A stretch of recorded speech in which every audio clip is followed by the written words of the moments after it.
അർജുൻ കല്യാൺ, ഈ വാർത്ത ഇപ്പോൾ പുറത്തു വന്നതിന് പിന്നിൽ വലിയ സംശയം പ്രകടിപ്പിക്കുന്നുണ്ട് ഇ.പി. ജയരാജൻ. ഈ തിരഞ്ഞെടുപ്പ് ദിവസം ഈ വാർത്ത പ്രസിദ്ധീകരിച്ചത് നമ്മൾ മനസ്സിലാക്കുന്നത് ഒന്നുകിൽ DC ബുക്സിന്റെ അതിരുകവിഞ്ഞ ഒരു മാർക്കറ്റിംഗ് സ്ട്രാറ്റജി, അതല്ലെങ്കിൽ ഈ പുസ്തകത്തിലെ ഉള്ളടക്കം പുറത്തു വരണമെന്നുള്ളൊരു രാഷ്ട്രീയ താല്പര്യം. അത് എന്തു തന്നെയാണെങ്കിലും താൻ കരാർ ഒപ്പിട്ട് കൊടുത്തിട്ടില്ല എന്ന് ഇ.പി. ജയരാജൻ പറയുമ്പോൾ നിലവിൽ DC ബുക്സും ആ വാർത്തയുടെ ഉള്ളടക്കത്തെ തുടർന്ന് രാഷ്ട്രീയ ഗൂഢാലോചന നടത്തിയവർ ആരാണെങ്കിലും അവരും പ്രതിരോധത്തിലാവുകയാണോ?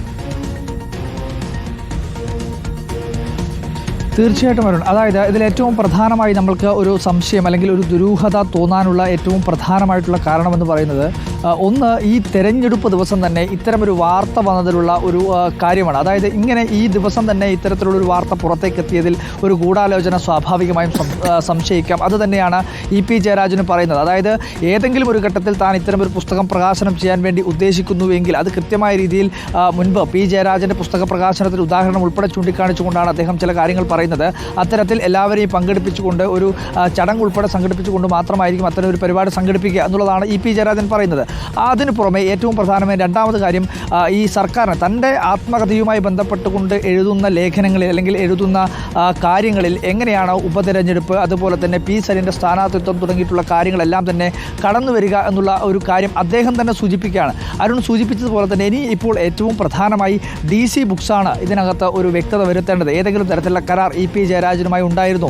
ഇപ്പോൾ ഈ വിവാദമായതിനു ശേഷം DC ബുക്സ് തന്നെ അതിൻ്റെ നിർമ്മിതിയിലുള്ള ചില സാങ്കേതിക പ്രശ്നങ്ങൾ ചൂണ്ടിക്കാട്ടി ഇതിൻ്റെ പ്രകാശനം പിന്നീട് നടത്തുമെന്നുള്ള കാര്യം അറിയിച്ചിരിക്കുകയാണ്. അപ്പോൾ സ്വാഭാവികമായും പുസ്തകത്തിൽ അല്ലെങ്കിൽ പ്രകാശനത്തിൽ തയ്യാറായിരിക്കുന്ന പുസ്തകം ഇത്തരത്തിൽ വളരെ പൊടുന്നനെ ഏത് സാഹചര്യത്തിൽ എന്താണ് നിർമ്മിതിയിലുള്ള സാങ്കേതിക പ്രശ്നം, എന്തടിസ്ഥാനത്തിലാണ് ഇപ്പോൾ ഇങ്ങനെ ഒരു മാറ്റുന്നത് എന്ന് തുടങ്ങിയിട്ടുള്ള കാര്യങ്ങളെല്ലാം തന്നെ ഇനിയിപ്പോൾ വ്യക്തത വരുത്തേണ്ടത് DC ബുക്സാണ്. പക്ഷേ ഇ.പി. ജയരാജൻ ഈ വന്ന കാര്യങ്ങളെല്ലാം തന്നെ വാർത്തകളായി പുറത്തേക്ക് വന്ന എല്ലാ കാര്യങ്ങളെയും പരിപൂർണമായും തള്ളിക്കളയുകയാണ്. താൻ ഇത്തരത്തിലൊരു കരാർ ഈ DC ബുക്സുമായോ അല്ലെങ്കിൽ മറ്റേതെങ്കിലും ഒരു സ്ഥാപനവുമായോ ഒപ്പുവെച്ചിട്ടില്ല. തന്നെ മാതൃഭൂമി ബുക്സും DC ബുക്സും ഇതിൻ്റെ പ്രസിദ്ധീകരണവുമായി ബന്ധപ്പെട്ട് അല്ലെങ്കിൽ പ്രസാധനവുമായി ബന്ധപ്പെട്ടുള്ള കാര്യങ്ങൾക്ക് സമീപിച്ചിരുന്നു. അതിൽ താൻ രണ്ടുപേരോടും സംസാരിച്ചിരുന്നു. അതിനപ്പുറത്തേക്ക് ഇത് പ്രസിദ്ധീകരിക്കുന്നതിന് വേണ്ടിയിട്ടുള്ള ഒരു സംഭാഷണവും ഉണ്ടായിട്ടില്ല എന്നുള്ള കാര്യം ഇ.പി. ജയരാജൻ തന്നെ വ്യക്തമാക്കുന്നുണ്ട്.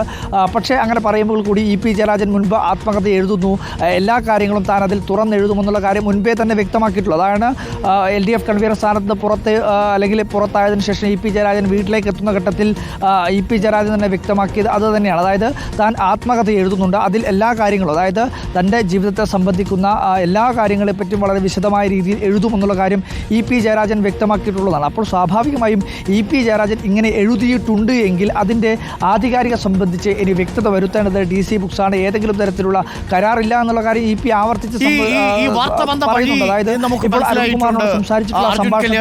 ഇത് ടൈംസ് ഓഫ് ഇന്ത്യയാണ് ഈ വാർത്ത പുറത്തുവിട്ടിരിക്കുന്നത്. ടൈംസ് ഓഫ് ഇന്ത്യ ഇന്ന് പ്രസിദ്ധീകരിച്ച വാർത്തയിൽ, അതായത് ഇന്നലെ വൈകുന്നേരം തന്നെ ടൈംസ് ഓഫ് ഇന്ത്യ ഈ വാർത്ത ശേഖരിക്കുന്നു. ടൈംസ് ഓഫ് ഇന്ത്യയാണ് ഈ വാർത്ത പുറത്തുവിട്ടിരിക്കുന്നത്. ടൈംസ് ഓഫ് ഇന്ത്യയുടെ വാർത്തയാണ് നമ്മളടക്കമുള്ള എല്ലാ ദൃശ്യമാധ്യമങ്ങളും പിന്തുടർന്നതും. ടൈംസ് ഓഫ് ഇന്ത്യ അതിനുശേഷം റിപ്പോർട്ടർ TVക്ക് ഈ കോപ്പി 181 പേജുകളുള്ള ഈ ആത്മകഥയുടെ കോപ്പി നമുക്ക് കിട്ടുന്നു. നമ്മൾ ഇ.പി. ജയരാജനുമായി എക്സ്ക്ലൂസീവായി സംസാരിക്കുന്നു. ഇ.പി. ജയരാജൻ ഈ കണ്ടന്റ് പൂർണ്ണമായും നിഷേധിക്കുന്നു. DC ബുക്സിന് അങ്ങനെ ഒരു അനുമതി നൽകിയിട്ടില്ല എന്ന് പറയുന്നതോടുകൂടി DC ബുക്സിന് പ്രസിദ്ധീകരണത്തിന്റെ തീയതിയായി ഇന്നത്തെ ദിവസം പ്രസിദ്ധീകരിക്കുന്നു എന്ന് പറഞ്ഞത് മാറ്റിവെക്കേണ്ടി വരുന്ന സാഹചര്യം ഉണ്ടാവുന്നു. അപ്പോൾ ഇതിലെല്ലാം ദുരൂഹത ഉണ്ടാവുന്നു.